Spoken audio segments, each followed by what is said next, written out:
You've heard of borderline personality disorder, but have you heard of splitting? Here are some examples and what it means for those with BPD. Splitting is a phenomenon in which a person, often with borderline personality disorders where we see it, will either see things as all good or all bad. There's no gray. This most often happens with people. So where this gets confusing is they may literally view someone as, this is the best doctor I've ever had. He is a lifesaver. There is no greater doctor. But the first time that doctor disappoints them, you are the worst doctor ever. I'm going to post a bad Yelp review about you. You are a monster. So you went from pedestal to trash heap in a day. In a day. Versus you're a great doctor, however. There's no gray. So that tendency to split, it can be about people, it can be about situations. In some ways, it can even be about themselves. This is the tendency in borderline personality disorder to not be able to view things holistically. So the best example I can give you is how an infant experiences its mother early in life, or its caregiver, if you will. When that baby wants its caregiver, let's call it mom, just to make it simple. When that baby wants mom, and mom's not there, it's bad mommy. Scream, scream, scream, mommy comes, mommy feeds baby, good mommy. And that psychoanalytic theorists would argue those are experienced as two separate people. As the child's personality and psychology evolves, that gets integrated into a whole person. Wow. Sometimes mommy's there when she needs to be, sometimes she's not, but mommy's mommy, and I love her. Okay, that's an integrated whole. That idea of splitting can come from a couple of different places. If indeed a person with borderline personality did experience trauma earlier in life, the splitting may have been a defense. Let's say they were abused by someone. There was that good, safe version of that person, and then there was the dangerous, abusive version of that person. It's really hard for a child to reconcile all of that into one person. That tendency to split can then generalize. Yeah. For the person with borderline personality who's having a dark mood and then a light mood, again, same thing, it's hard to integrate. So that inability to integrate is where that splitting comes up. Splitting, however, is really confusing for the people around that individual. If they're not trained in mental health, they're saying, how could I have been such a great person this morning and now you think I'm the devil and it's lunchtime? The answer to that is simple, they're splitting. They almost view you as two different people. And I can say to you as a clinician, I've had clients who say, you're the worst therapist in the world, I hate you and I'm going to quit therapy. And I have to calmly hold them, support them, in essence, almost like they're the crying baby, and say, I understand you are upset, I was late, or whatever the reason was to get upset at me, and hopefully see if we can integrate back to, not that I'm the greatest therapist ever, but simply that I'm their therapist, and we're working together. You don't want them to go to that I don't extreme. need them to think I'm the greatest therapist. I just need them to see that I'm a consistent presence in their life. Not all bad, not all good, but the therapist. And then, do you tell them, hey, you just had an episode of splitting? Yeah. You can point that out. Say, wow. It's interesting. You're splitting me because yes, last week we were doing really well, and then I brought this up, and it's interesting how you're viewing me badly. Do you see how that might be similar to your sister? Yeah. Now, is that going to hit target every time? Heck no. Right. I've actually had clients throw things at my head. And that is how angry they'd get at the bad therapist. And you'll talk to people who are in these relationships and they were the bad partner, the bad sister, the bad friend versus the good one. So you start feeling in the presence of them like you're two different people, but they're experiencing you as two different people. Yeah. So a key part of therapy is to teach them how to integrate. In fact, that's why it's called and grow dialectic. up a little bit, because a lot of it happens at childhood. Yeah, right. But that's why the therapy is called dialectical behavior therapy. You're trying to integrate these two opposing viewpoints into one whole to understand that the world is mostly gray.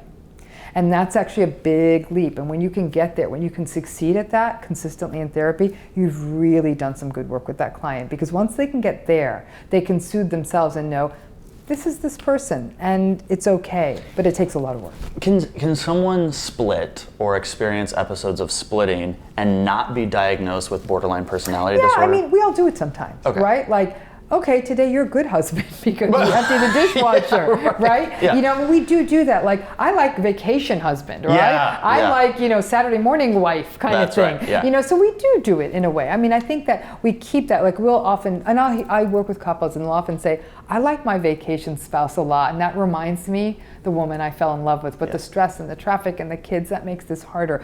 But I think that we can have a conversation about that, and then in therapy you can calibrate people to see, you do see it's the same person, and people will chuckle and say, of course I do. But I do think that there's always some propensity to splitting. It's how we started in this world. I feel like cats split a lot.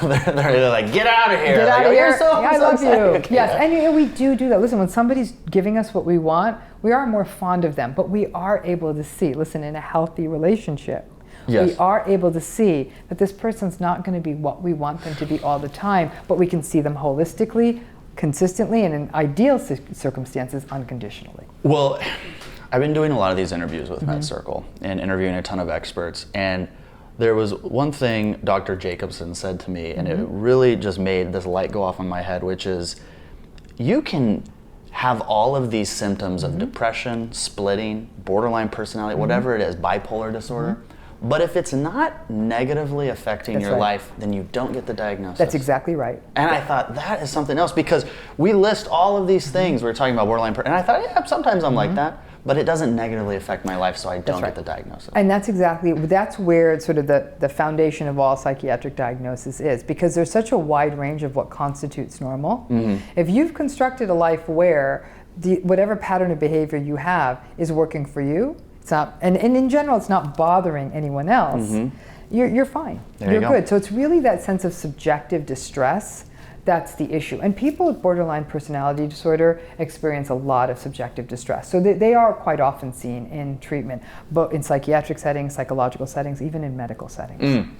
Real quick, for someone who believes they are splitting, what are the tips for them to cope with that? Here's what's interesting.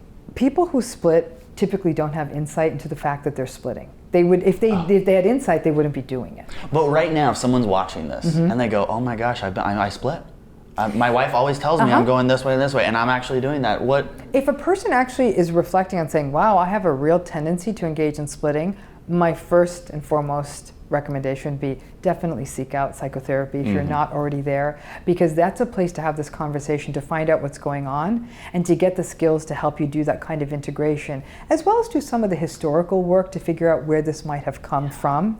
If you are already in therapy, it's important you share this with your therapist and say, you know, I'm wondering, do you think I do engage in splitting? Because some therapists may actually be more tentative to put that out there as a in-your-face interpretation kind of thing. And say, do you ever notice this pattern in me? And see if your therapist notices it, because if they're eagle-eyed, they'll definitely have noticed it. And if your therapist says, I don't know what splitting is, maybe it's time to split from that therapist. Time to split. Yeah, and okay. go ahead and find someone who gets you and gets it. What about if I'm in a relationship with somebody who is splitting? What do I do? If you're in a relationship with someone who's splitting, a couple of things. Number one, hopefully your partner gets into therapy. Hopefully you're getting individual therapy as a place of support, and maybe even couples therapy. But also, as a partner, to say, hey, listen, I hear you. I can hear that you're angry at me right now. Like, you can reflect to them that when you're the bad partner, you know, however, I made a mistake. I own it, to take responsibility. But I'm still me. And just remind them of that. I'm still me. I love you. You know, those reassurances that I'm still here. Because remember, what's the fear in borderline personality? Bad you is going to abandon them. And they want good you back, who's not going to leave. That you're all one person, people make mistakes, that you can get past this. It's not the end of the world. But that requires a lot of therapeutic help on both sides of the coin. And to play devil's advocate, what you mentioned in a previous video, that does not mean you should be the punching bag for your spouse or whatever relationship this is. If you're getting nowhere fast and you're in couples therapy and you're doing whatever you can, it's not, I mean, I am a big believer in this. I do not believe, you didn't make this problem. Thank you. You know? Yes. So it's not your job to undo it. No one can unring it. And you're not going to. You're not going to. No, you're not. And there are points in a lifetime in a relationship where you do have to say enough and step back. Not all of these things. If you're someone's partner, you're not their therapist. Don't confuse those roles. you need to quote that. That's chapter 4 of your next book right there. You are their partner, not their therapist. Yes. Well, Dr. Ramani, I'm glad you are my partner here. This is always so eye-opening. I appreciate your time. Thanks for being here. Thanks for watching. Your next step is to head on over to medcircle.com and sign up for the MedCircle Digest. What is it? Well, MedCircle will send you the latest articles and the latest videos on the mental health topics that matter most to you. So go to medcircle.com, sign up for that digest, and let's keep this journey on better mental health moving forward.